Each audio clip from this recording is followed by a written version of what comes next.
Bom, vamos lá. Abra a sua Bíblia no livro de Provérbios, no capítulo 3, nos versículos 9 e 10. Essa semana Deus colocou muito forte no meu coração compartilhar uma palavra muito específica com vocês hoje. Tenho certeza que é uma palavra de Deus, não só o que é princípio bíblico que serve sempre para qualquer pessoa, em qualquer lugar, mas acredito que é um direcionamento profético para tratar desse assunto com vocês hoje. Não tenho a expectativa de que isso seja ou que precise ser novidade para todo mundo, até porque a gente não vive só de novidade.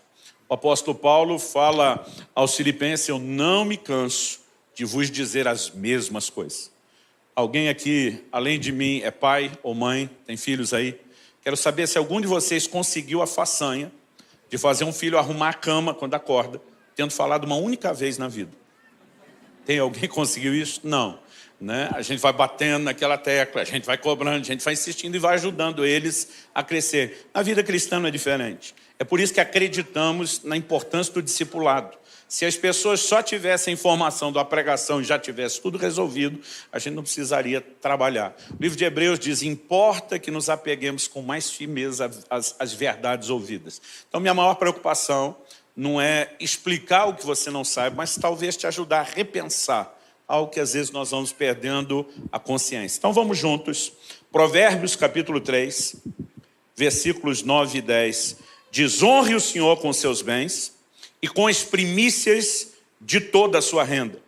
E os seus celeiros ficarão completamente cheios e os seus lagares transbordarão de vinho. Esse é um dos textos. Eu nasci e cresci no lar cristão, Estou na igreja desde que me entendo por gente. Esse é um dos textos que eu posso classificar entre os que eu mais já ouvi os pregadores citarem na hora da oferta. Mas eu quero te dizer que esse texto não se limita de forma alguma à oferta. Aliás, quando a gente tenta olhá-lo só com a perspectiva que genericamente ao longo dos anos tem sido dada a ele, a gente acaba confundindo propósito com consequência. São duas coisas distintas.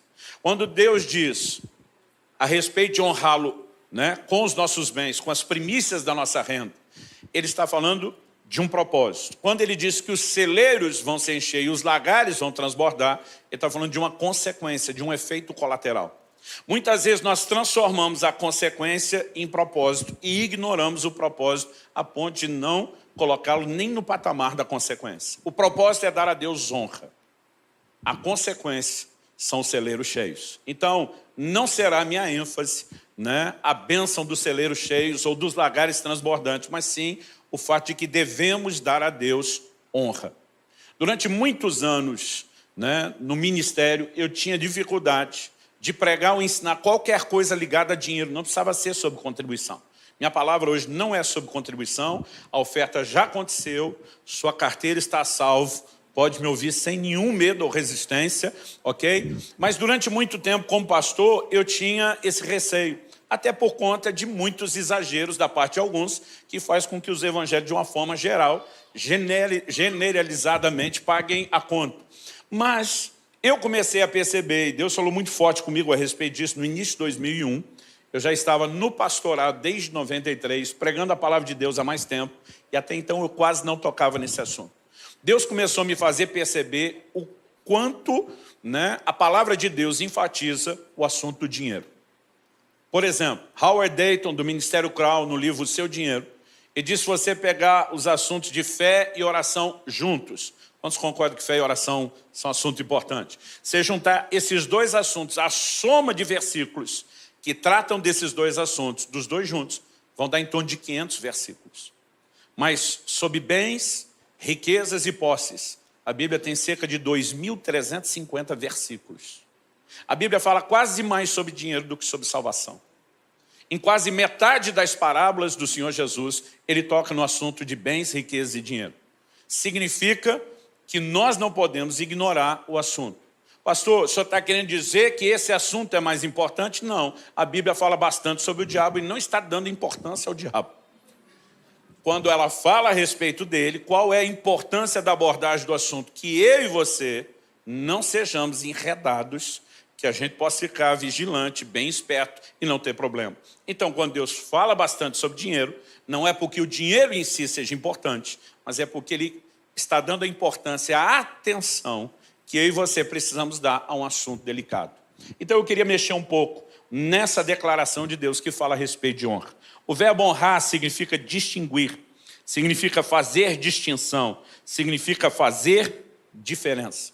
E uma das coisas que eu tenho percebido é que Deus não pediria, Ele não pediria isso de mim e de você, Ele não pediria isso a nós, se, em primeiro lugar, não fosse importante, e segundo, não estivesse ao nosso alcance. Então, eu gostaria que a gente pudesse pensar um pouquinho isso. Uma frase de John Blanchard, que eu gosto muito, ele diz: poucas coisas testam mais profundamente a espiritualidade de uma pessoa do que a maneira como ela usa o dinheiro. Então, no meio dessa conversa, eu quero te mostrar que essa distinção de Deus em relação ao dinheiro, na verdade, é uma advertência bíblica para que a gente cuide a respeito da relação com Deus e o dinheiro que todo cristão deve ter. E falando de honra, eu quero começar a destacar aquilo que Deus de fato quer e aquilo que Deus de fato espera de nós, né? Eu vou tentar fatiar aqui a nossa conversa em 3 tópicos ou verdades principais que nos ajude a pensar isso. Em primeiro lugar, destacar o que Deus de fato quer. Eu quero te mostrar que Deus nunca esteve interessado na oferta, e sim na honra. Em segundo lugar, por que Ele pediu honra exatamente nessa área específica dos bens, no aspecto material e financeiro. Em terceiro e último lugar, nós vamos perceber que o que realmente importa não é aquilo que é entregue, materialmente falando, mas a expressão do coração, né, que isso acaba se tornando. Então vamos começar em primeiro lugar a respeito do que Deus quer. Eu quero pular para um outro texto bíblico que nos ajuda a entender essa questão da honra, que é Malaquias, capítulo 1. Eu vou ler aqui dos versículos 6 até o 10. Eu estou lendo na Nova Almeida atualizada. O texto diz assim: o filho honra o pai e o servo respeita ao seu senhor. Se eu sou pai, onde está minha honra? Se eu sou senhor, onde está o respeito para comigo? Eu, Senhor dos Exércitos, pergunto isso a vocês, sacerdotes, que desprezam o meu nome. Mas vocês perguntam: como desprezamos o teu nome? Vocês oferecem pão impuro sobre meu altar e ainda perguntam: em que te havemos profanado? Nisso de pensarem que a mesa do Senhor pode ser desprezada. Quando vocês oferecem em sacrifício um animal cego, será que isso não está errado? E quando trazem um animal coxo ou doente, será que isso não está errado? Ora, experimentem oferecer um animal desse ao seu governador. Será que ele se agradará de vocês ou será favorável a vocês? Diz o Senhor dos Exércitos. E agora, sacerdotes, supliquem o favor de Deus, para que nos conceda a sua graça. Mas com tais ofertas nas mãos, será que ele será favorável a vocês? Diz o Senhor dos Exércitos. Quem dera houvesse entre vocês alguém que fechasse as portas do templo, para que não acendesse em vão o fogo do meu altar. Eu não tenho prazer em vocês, diz o Senhor dos Exércitos, nem aceitarei as suas ofertas. Essa última declaração do versículo 10, não aceitarei as suas ofertas, mostra que o interesse de Deus nunca foi na oferta. Se o interesse de Deus fosse na oferta, qualquer oferta deveria agradá-lo. E nós vamos perceber nesse e em outros versículos que Deus fala de ofertas que Ele não vai aceitar. Por quê? Obviamente, Deus está falando a respeito da forma como eles faziam isso. E uma verdade importante que eu tenho aprendido em relação às coisas espirituais é que não adianta apenas eu e você fazermos a coisa certa. A gente tem que fazer a coisa certa do jeito certo. Porque se fizer a coisa certa do jeito errado, não funciona. Então, antes de mexer no nosso assunto, deixa eu dar um exemplo sobre oração primeiro. Tiago, capítulo 4, versículo 2 diz: nada tendes porque não pedis. Tem crente que não recebe de Deus porque não pede, porque não ora. Isso nos ajuda a compreender que uma das formas de recebermos de Deus é pedindo. Quantos pidões temos aqui? Mas o versículo seguinte, Tiago 4,3 diz: pedis e não recebeis porque pedis mal. Então, uns não recebem porque não pedem. Outros pedem que é a coisa certa para receber, mas não recebem porque estão pedindo mal. Qual a definição de pedir mal em Tiago 4,3? Ele diz: para esbanjardes em vossos próprios deleites. Então, se você faz a coisa certa que é orar, mas do jeito errado, com motivações erradas, não funciona. Vamos olhar para a ceia do Senhor, né? Hoje é dia de celebração da ceia. Paulo diz em 1 Coríntios 10:16, ele chama o cálice de o cálice da bênção. Eu creio que a bênção, quando eu e você ceamos, comunhão com o corpo e com o sangue do Senhor, mesmo sem transformação dos elementos, não podemos negar que estamos em comunhão com o corpo e com o sangue do Senhor. É lógico que tem bênção. Mas ele diz, examine-se o homem a si mesmo. Porque se alguém comer ou beber de forma indigna, será réu de juízo. Aquilo que é para ser bênção, se for feito ou praticado da forma errada, em vez de bênção, vira juízo. Porque se você cear, que é a coisa certa para ser abençoado, do jeito errado, não funciona. E quando falamos de contribuição ou qualquer outra coisa relacionada ao dinheiro, não é diferente.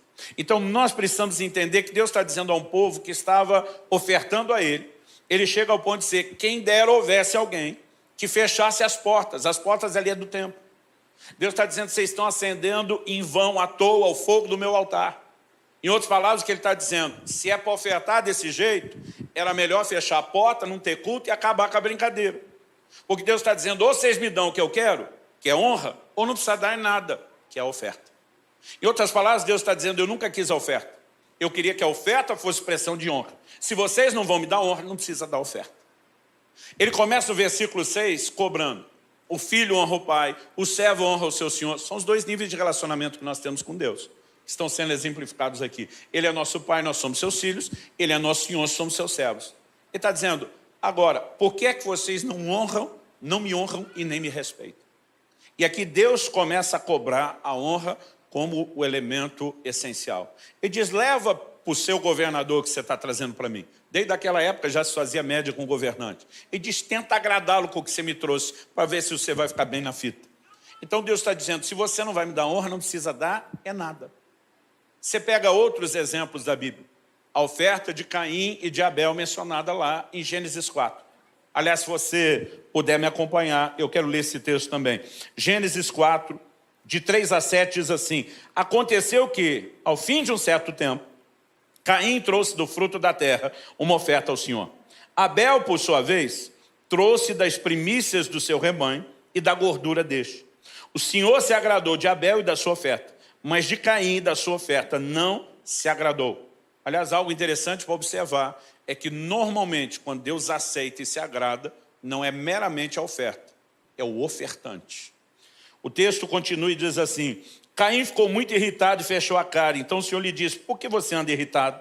E por que essa cara fechada? Se fizer o que é certo, não é verdade que você será aceito. Mas se não fizer o que é certo, eis que o pecado está à porta à sua espera. O desejo dele será contra você, mas é necessário que você o domine.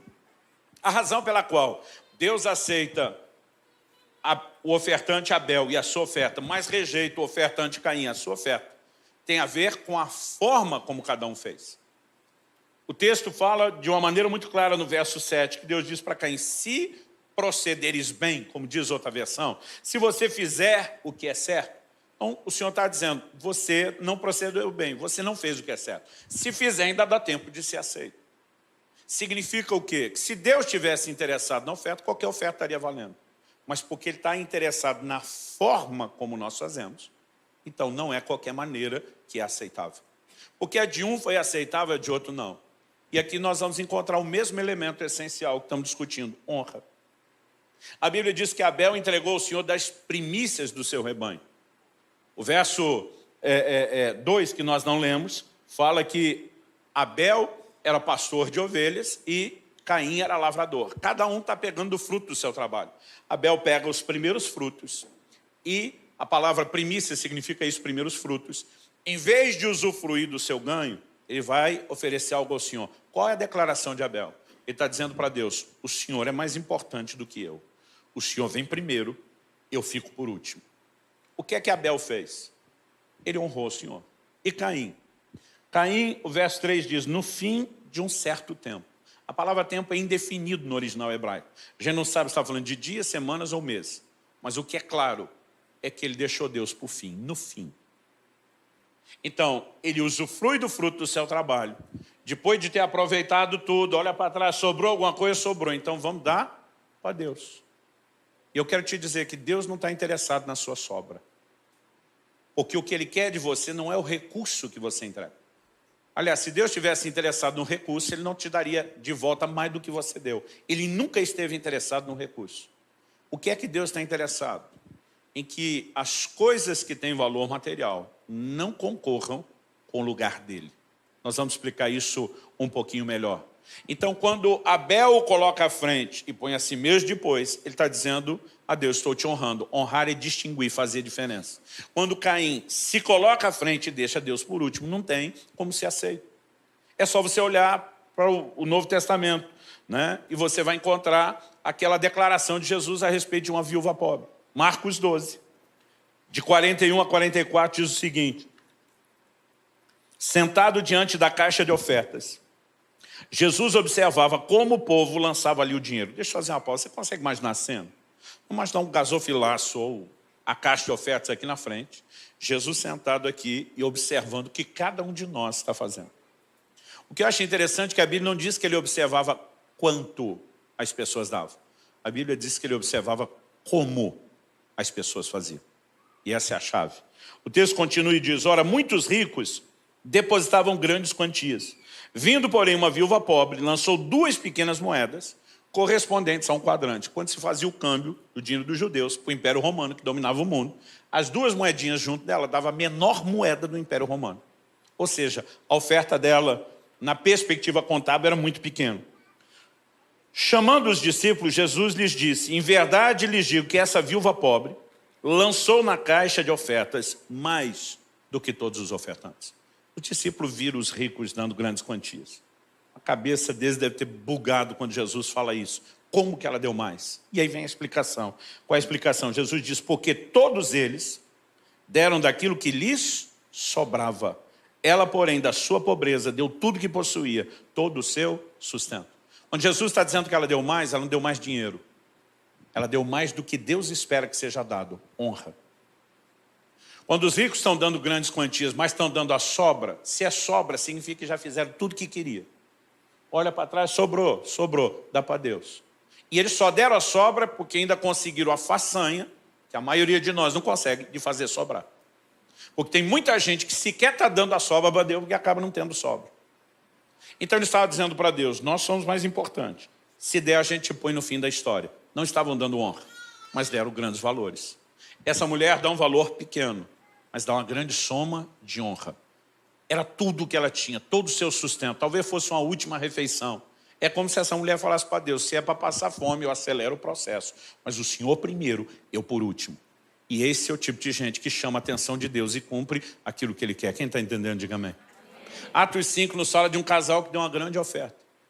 E não conseguiu a atenção de Deus no sentido positivo, não. Conseguiu no sentido negativo. Ananias e Safira foram julgados e mortos. E entregar, a Bíblia diz que eles venderam a propriedade. A Bíblia não diz o valor. Mas, gente, vamos tentar contextualizar. Imagine o menor terreno na região menos nobre possível de São Paulo. E você ainda tem um valor alto, mesmo que não tenha nada construído ali. Aí a pessoa vem e diz, não vou dar tudo, só vou dar 80%. Ainda é uma baita de uma oferta.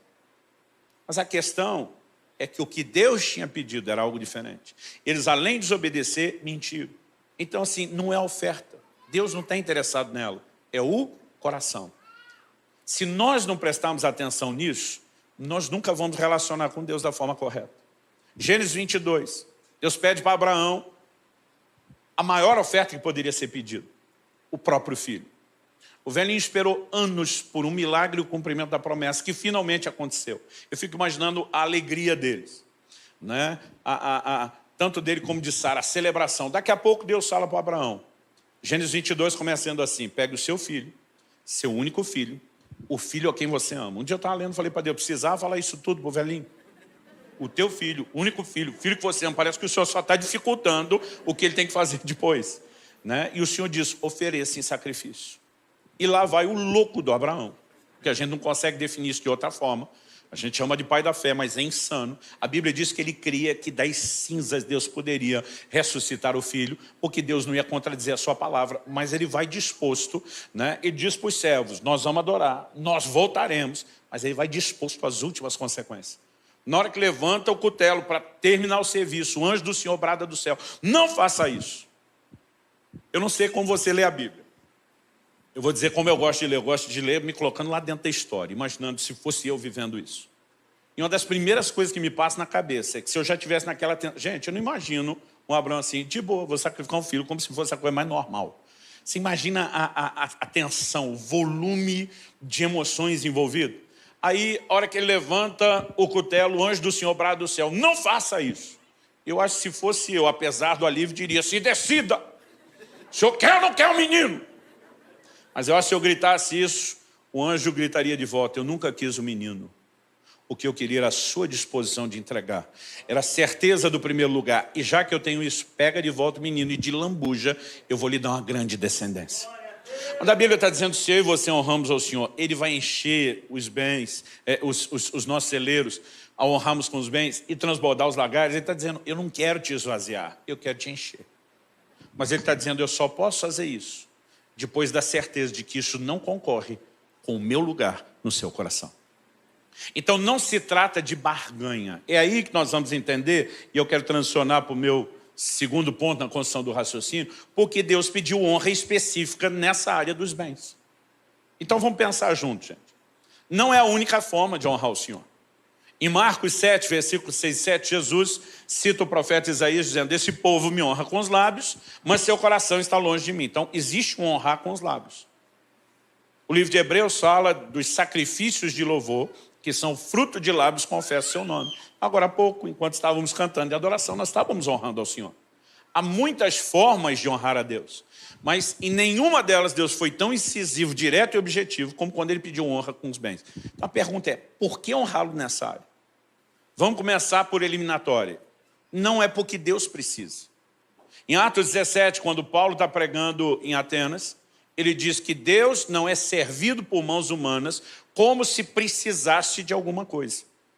Ele é completo e absoluto em si mesmo. Ele não tem necessidade de nada. Então, porque ele pediu a honra, vamos eliminar. Se não é por ele, sobrou quem? A gente. A honra não é importante para ele. A honra é necessária para nós. É um efeito regulador num assunto delicado. Quando eu digo assunto delicado, é a relação com o dinheiro. Com isso, eu não quero dizer que o dinheiro em si seja errado. Um dia um irmão falou para mim, pastor, já dizia a Sagrada Escritura que o dinheiro é a raiz de todos os males. Eu falei, a Bíblia nunca disse isso. Ele falou, disse. Eu falei, não disse. Disse, não disse. E ele falou, não, tem um versículo lá. Eu falei, qual? Ele falou, não, se o senhor me ajudar a achar. Eu falei, você deve estar falando desse. Aí eu li para ele, 1 Timóteo 6, 9 e 10, que diz assim, mas os que querem ficar ricos caem em tentação, em armadilhas e em muitos desejos insensatos e nocivos, que levam as pessoas a se afundar na ruína e na perdição. Porque o amor ao dinheiro é a raiz de todos os males. E alguns nessa cobiça se desviaram da fé e atormentaram a si mesmos com muitas dores. Ele falou, aí, ó. Eu falei, não, aqui a Bíblia diz que o amor ao dinheiro, não o dinheiro. O amor ao dinheiro é a raiz de todos os males. Ele me olhou e falou, qual a diferença? Eu falei, a diferença é gigante. Se o dinheiro fosse a raiz de todos os males, falei, a maioria de nós que estamos naquela categoria dos mais pobres, estaríamos poupados de qualquer problema. E quem estava lascado eram os ricos. Falei, o problema é que alguém pode ter amor ao dinheiro sem ter dinheiro. O cara pode estar mais quebrado que arroz terceira, como a gente diz lá no sul. Naquele estádio que está tão endividado, se chamar a mulher de meu bem, o banco confisca. Né? O cara pode estar quebrado e ter amor ao dinheiro. Então, além de não ter grana, o miserável ainda tem a raiz de todos os males. Eu falei para ele, agora alguém pode ter dinheiro sem ter o amor ao dinheiro. É isso que diz o Salmo 62, 10. Se as vossas riquezas aumentam, a Bíblia não está dizendo joga tudo fora. A Bíblia diz, se as vossas riquezas aumentam, não ponhais nelas o coração. Alguém disse que o avarento não possui as coisas. São as coisas que o possuem. Esse é o grande ponto de diferença. Eu me lembro de uma frase que eu li ainda na adolescência, num dos livros do Kenneth Hagin, que diz, errado não é o crente ter dinheiro, errado é quando o dinheiro tem o crente. Então, o problema não é o dinheiro, é o valor que ele passa a ter na nossa vida ou não. E Jesus ensinou sobre isso. Em Marcos 6, 24, ele diz, vocês não podem servir a dois senhores. Não pode servir a Deus e às riquezas. A única outra coisa na Bíblia, chamada de um senhor, concorrendo com o senhorio de Deus no nosso coração, é o dinheiro. Então, se nós não demos a ele um valor demasiado, e se distinguimos, mantemos Deus sempre acima, ele não é um problema. Aí você vai entender que o que Deus propõe em Provérbios 3 não é barganha. Ele está dizendo, se você me honrar com os seus bens, eu vou te honrar de volta, encher os seus celeiros e lagares. Aí tem uns crentes que pensam, negócio bom, melhor que título de capitalização. Eu dou um pouco para Deus, Ele me dá muito mais de volta. Eu só tenho a ganhar, não tenho a perder. Mas não é uma troca. O que Deus está dizendo é o seguinte, se você blindar o seu coração contra a avareza, que faz do dinheiro um senhor no mesmo patamar ou maior do que o meu, bagunçou, você se poupou da bagunça que ele pouparia. Então, se você blindar, me manter acima e ele não concorrer, Deus está dizendo, aí eu te encho de recurso, porque eu não vou perder você. Agora, se não blindamos o nosso coração, se coloca no lugar de Deus, seria inteligente dar a alguém que você ama algo que vai afastá-lo de você. Mas, de novo, o dinheiro não precisa ser algo errado, é a forma que nós nos relacionamos com ele. Então, se o coração não se dobra diante dele, e talvez aqui você consiga entender uma figura bíblica importante. O livro do Apocalipse diz que nos céus as ruas serão de ouro. Antigamente eu pegava isso e eu desenvolvi uma ideia de ostentação. Eu imaginava eu no céu pensando, se um dia foi pobre, não me lembro mais. Andando nas ruas de ouro, desfilando de peito estufado, nariz erguido, né? Imaginando algumas pessoas que me olharam torto e atravessado na vida terrena, dizendo, queria que me visse agora. Em primeiro lugar, nesse ambiente dos valores de Deus, não tem nem esse espaço para esse tipo de ostentação. O que você precisamos entender, quando a Bíblia diz que as ruas serão de ouro, é que lá o ouro perdeu completamente o seu valor, a ponto de só servir para ser pisado. A glória do céu não é o ouro, é o próprio Deus. O ouro é ignorado, é pisado. Imagina os anjos perguntando, o que a gente faz com o ouro que a turma se matava na terra? Faz piso, para eles entenderem que isso é para estar debaixo do pé. No livro de Atos, por pelo menos 3 vezes, você vê que Jesus está olhando um gasofilaço. Eles tinham o hábito de entregar oferta no cofre. Por 3 vezes no livro de Atos, a Bíblia diz que eles traziam o dinheiro aos pés dos apóstolos. Imagina os apóstolos metendo o pé em cima daquilo, dizendo, aqui o dinheiro não é senhor, é servo. O lugar dele é esse, subjugado e não no controle. Então, o que está em questão quando falamos de honra é o senhorio de Deus, que não pode sofrer concorrência com nenhum outro tipo de senhorio. Colossenses 3,5 diz que a avareza é idolatria. Um crente que dá valor demasiado ao que é material tem um falso ídolo, um ídolo, tem um falso Deus na sua vida. Em Mateus, no capítulo 13, Jesus fala no versículo 7 que uma das sementes caiu entre espinhos. Na hora de explicar o que eram os espinhos, no verso 22 de Mateus 13, Jesus diz que os espinhos são o cuidado e a sedução das riquezas. E ele diz, os espinhos cresceram, porque se você não arrancar essa coisa nociva da sua vida, ela nunca fica estacionada, ela cresce. Os espinhos cresceram e sufocaram a palavra. Uma das poucas coisas que tem o poder de sufocar a ação da palavra de Deus na vida de um crente é exatamente isso, os cuidados do mundo e a sedução das riquezas. Então nós não podemos negar que o assunto é delicado. Agora, quando damos a Deus honra e botamos o dinheiro no seu lugar, ele deixa de concorrer com o senhorio de Deus. E aí Deus vê em mim e você um coração blindado, não é uma troca. Ele diz, agora está autorizado a prosperar, porque eu posso te confiar isso sem que eu perca você. Quem está entendendo, diga amém. Em terceiro e último lugar, eu queria destacar aqui que o que realmente importa não é nem o que é feito com a oferta, é a expressão do coração. Embora, como eu disse antes, eu não estou limitando o assunto da honra somente à contribuição. Vamos dar alguns exemplos. Quando você se posiciona na hora de fazer os negócios e não aceita mentir para vender mais, não aceita lucros desonestos. Quando você entende declarações da Bíblia como dai a César o que é de César e a Deus o que é de Deus, e diz eu não vou negociar essas coisas, o que é que você está fazendo? Você está honrando a Deus com seus bens. Você está dizendo a avidez do lucro não vai me fazer quebrar os princípios daquele que é o Senhor da minha vida. A minha disposição de honrá-lo como Senhor e obedecê-lo me faz estar disposto até mesmo ter perdas do que justificar o lucro de qualquer forma ou a qualquer custo. Vamos falar de ter perdas? O apóstolo Paulo escreve aos Coríntios e diz, vai um irmão a juízo contra outro irmão, isso perante incrédulos. Ele está dizendo, é sério que para defender aquilo que é seu, materialmente, o seu direito, você está disposto a trazer escândalo no reino de Deus? Aí Paulo faz a pergunta, por que é que vocês não sofrem o dano? Por que é que não sofre a perda? Ele está dizendo, não ama Jesus o suficiente a ponto de engolir sua perda e dizer, eu poupo o reino de Deus de um escândalo?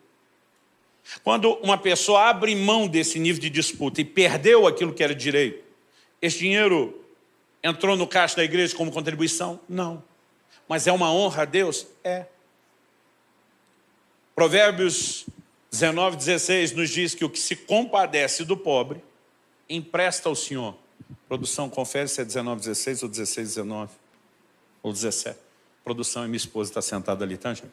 Eu ponho o dedo no ouvido porque eu fico imaginando um dia eu estar com o ponto e tendo a resposta aqui dentro. Mas é só uma coisa da minha cabeça. Por enquanto não tem. Corre, produção. A Bíblia diz: o que se compadece do pobre, empresta ao Senhor, e esse lhe retribuirá o benefício. Quando você ajuda um necessitado, 19 e 17, não é 16, ok. Quando você se compadece de alguém necessitado e abençoa a vida dele, o que é que Deus está dizendo? Deus está dizendo: eu queria cuidar do pobre. Você me permitiu estender a ele o meu cuidado. Então você me emprestou dinheiro, Deus está dizendo, para que eu faça o que eu quero. Deus diz: agora eu vou lhe retribuir. Porque o Deus que diz para mim e para você não dever nada a ninguém, Ele também não fica devendo nada a ninguém. Ele honra seus compromissos. Ajuda ao pobre entrou no caixa ou na contabilidade da igreja? Não. Mas foi entregue a Deus? Sim. Além da expressão de honra. Quem está entendendo? Então nós não estamos limitando o assunto aqui à contribuição. Tudo o que fazemos na área financeira. E é lógico que a disposição de andar em generosidade e ser abençoador mostra, né, que nós estamos não só dispostos a obedecer ao Senhor, mas a não ser controlado por aquilo que é material e financeiro. Mas vamos observar que o mais importante é a expressão. Em Malaquias, no capítulo 1, a gente leu do 6 ao 10. Agora eu quero ler os versículos 13 e 14. O texto sagrado diz assim: vocês dizem ainda, que canseira, e torcem o nariz para isso, diz o Senhor dos Exércitos. Oferecem animais roubados, coxos ou doentes. Vocês acham que eu vou aceitar isso, diz o Senhor? Maldito seja o enganador, que tendo um animal sadio no seu rebanho, promete e oferece ao Senhor um defeituoso. Porque eu sou o grande rei, diz o Senhor dos Exércitos, e o meu nome é terrível entre as nações. O problema de alguém oferecer um animal defeituoso, além de violar a ordem específica da lei de Moisés, de que o animal do sacrifício deveria ser perfeito, sem defeito. Em primeiro lugar, o que simbolizava também o sacrifício de Cristo. Mas também significa que para Deus, eu e você precisamos fazer o melhor. Deus não está condenando quem entregou um animal defeituoso porque não tinha outra opção. Ele diz: maldito seja o enganador. Ele está falando de má fé. Que tendo um animal sadio no rebanho, promete e oferece ao Senhor um defeituoso. Agora, a pergunta a ser feita é: por que esses judeus do Antigo Testamento oferecia um animal de segunda linha para o Senhor, em vez de entregar o de primeira linha? Nós não estamos falando de gente desviada ou que não quer nada com Deus, senão eles nem estariam no templo e sequer estariam ofertando.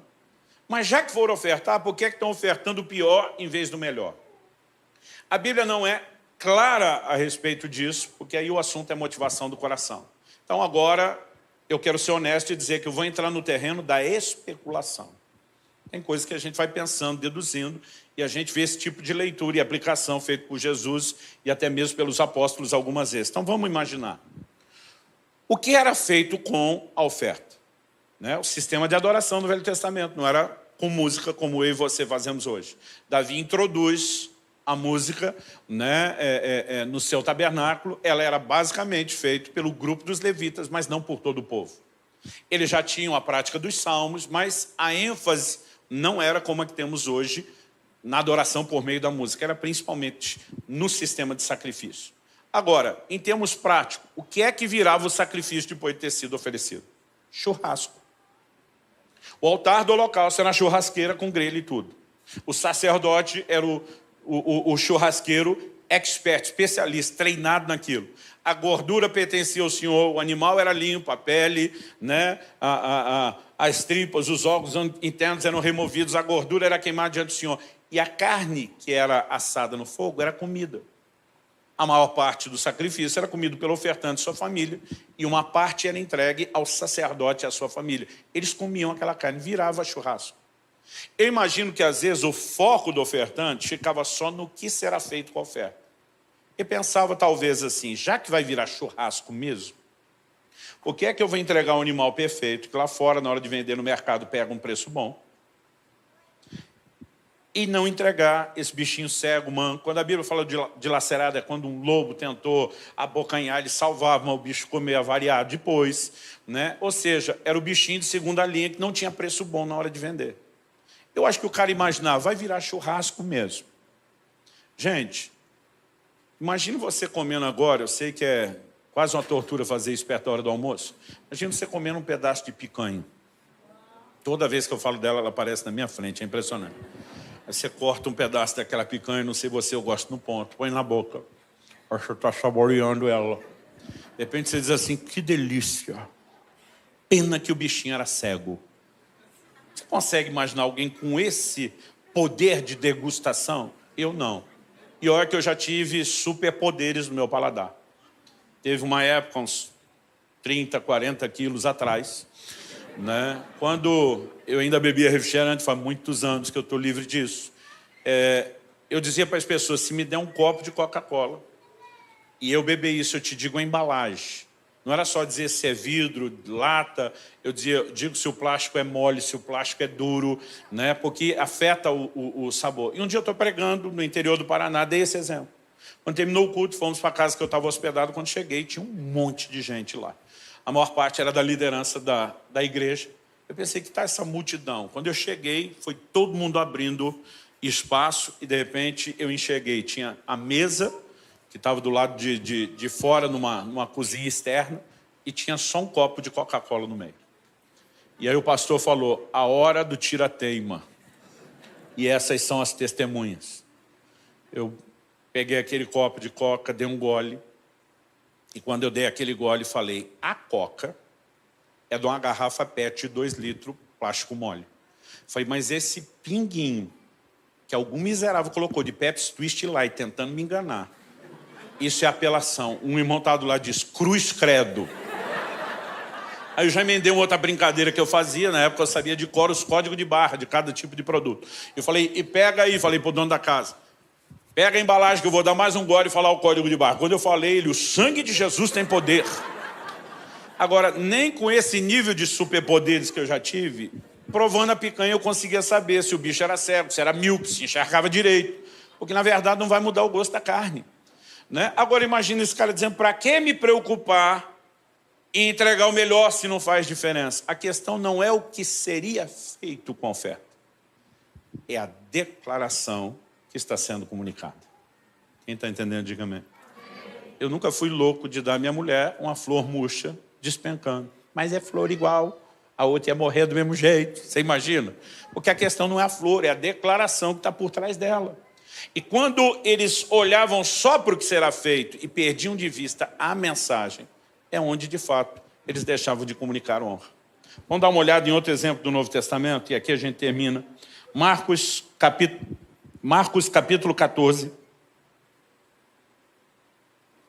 A partir do versículo 3 diz assim, quando Jesus estava em Betânia, fazendo uma refeição na casa de Simão, o leproso, veio uma mulher trazendo um frasco feito de alabastro, com perfume muito valioso de nardo puro, e quebrando o frasco, derramou o perfume sobre a cabeça de Jesus.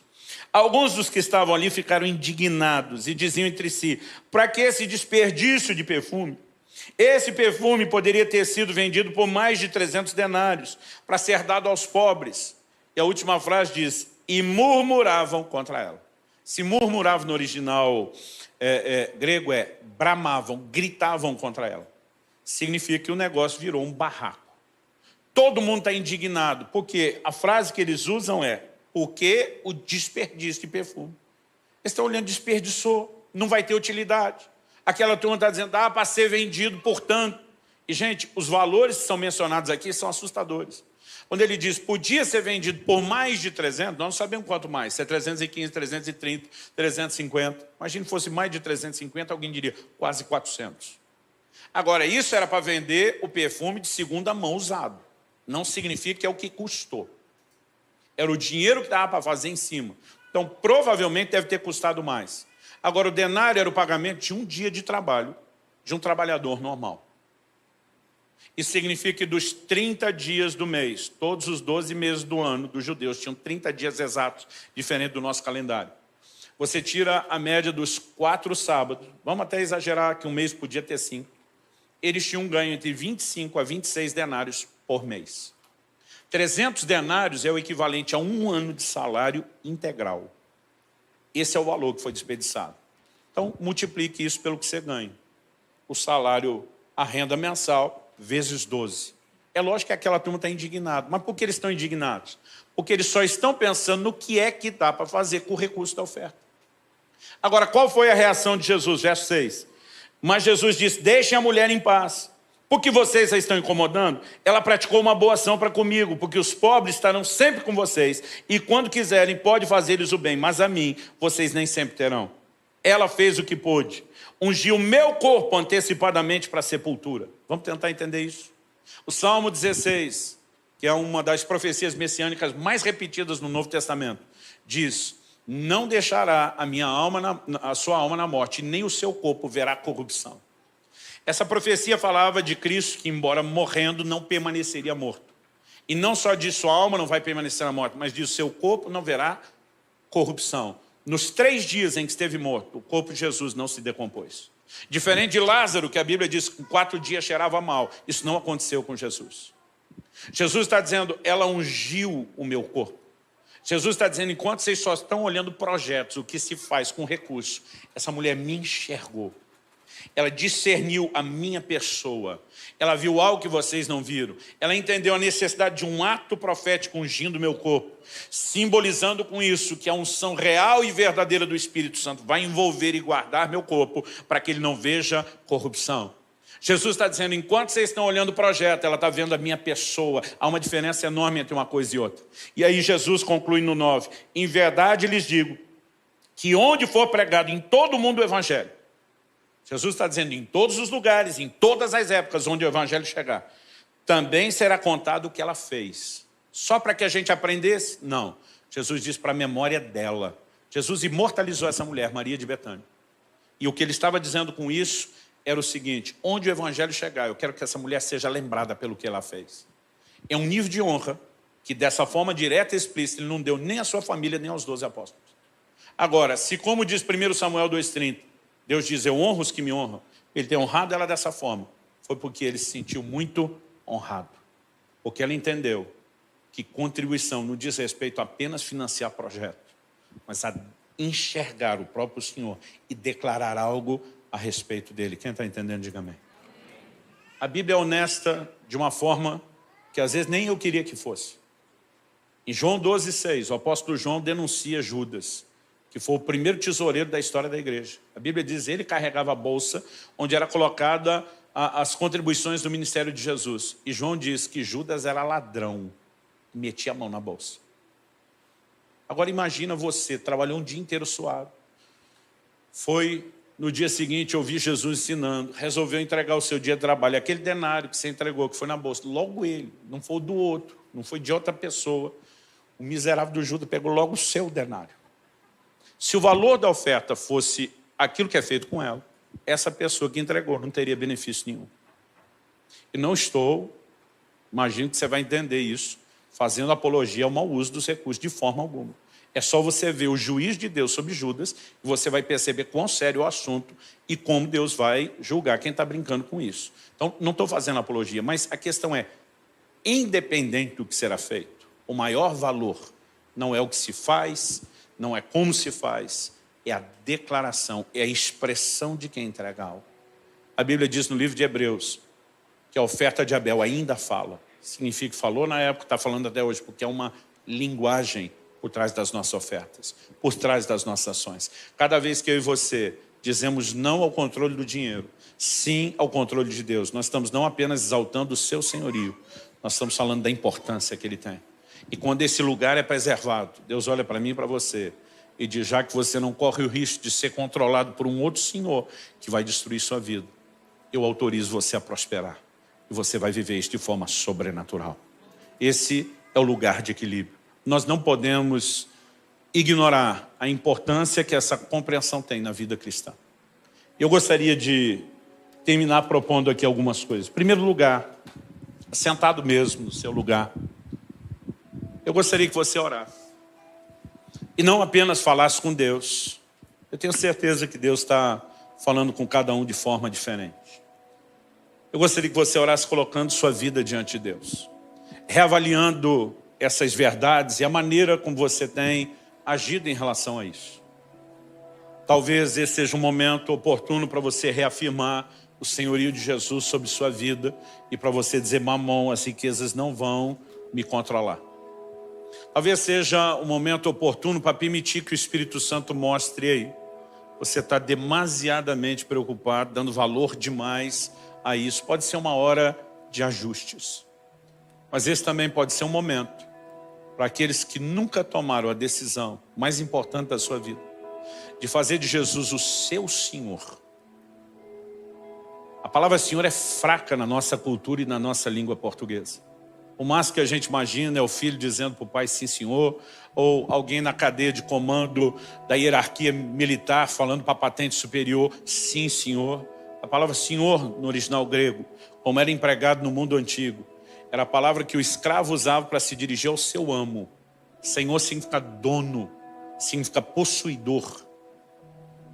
E a Bíblia diz: se no teu coração creres que Deus ressuscitou a Jesus dentre os mortos, e com a tua boca confessares a Jesus como Senhor, será salvo. O que significa ter Jesus como Senhor?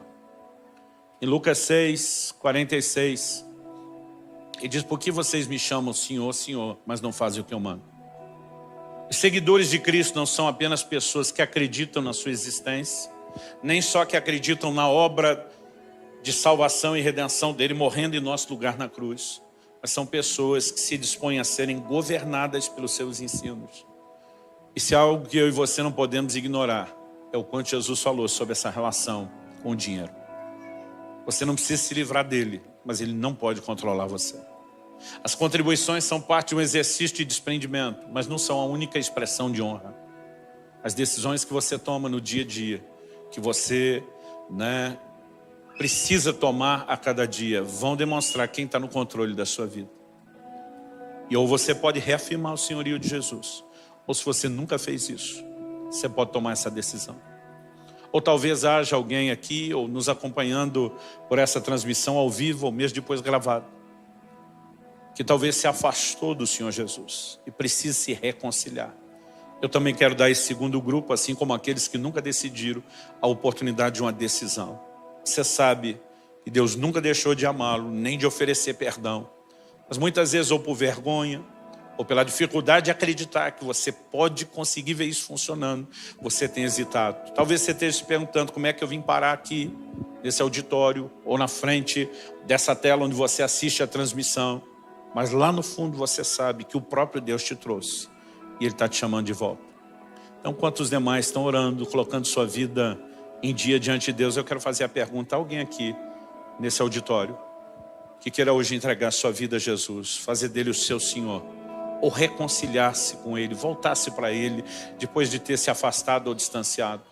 Se há, eu quero orar com você. E para saber se há, eu quero pedir que você dê um sinal com a sua mão. Eu preciso tomar essa decisão. Eu preciso de um encontro com o Senhor Jesus. Alguém? Eu quero encorajar você. De vez em quando alguém diz: pastor, tem que fazer isso na frente de todo mundo. Eu digo: esse auditório, na verdade, não é um grupo de fiscais, é uma torcida que você tem. São pessoas que provavelmente estão orando por você agora mesmo, intercedendo por você. Jesus diz: todo aquele que me confessar diante dos homens, eu também o confessarei diante do meu Pai e dos anjos que estão nos céus. Mas aquele que me negar diante dos homens, eu também o negarei diante do meu Pai e dos anjos que estão nos céus. Mas a Bíblia diz que há festa nos céus quando um pecador se arrepende. E como Jesus mandou a gente orar que a vontade dele seja feita na terra como é no céu, me parece claro que ele também queria que houvesse festa aqui. A gente sempre faz festa quando alguém se decide. Então eu vou insistir um pouquinho mais. Alguém que precisa dessa decisão? Se houver, levante sua mão. Graças a Deus. Mais alguém? Eu vou pedir que você que levantou sua mão possa se dirigir rapidamente aqui à frente.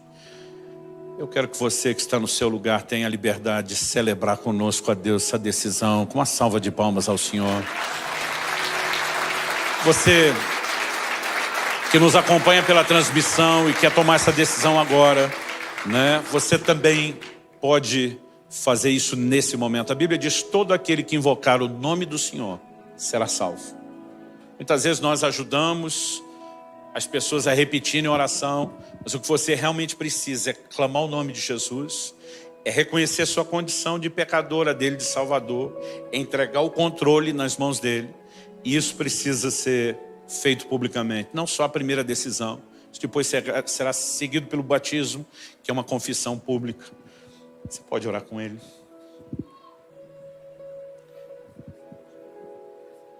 Enquanto isso, eu quero fazer uma última oração por cada um de vocês. Pai, se o Senhor não vivificar essa palavra, terá sido só um discurso, só uma palestra. Eu oro que a mão do Senhor venha sobre os meus irmãos e irmãs nesse lugar hoje. E que o teu Espírito traga uma aplicação personalizada da tua palavra para cada um deles. Assim como graça para corresponder contigo e para fazer os devidos ajustes. Nós aproveitamos essa manhã não apenas para receber a tua palavra, a instrução, o encorajamento e a advertência que ela traz, mas também para reafirmar o teu senhorio sobre as nossas vidas. Fazemos isso em nome do Senhor Jesus e para a glória de Deus. Amém. Amém.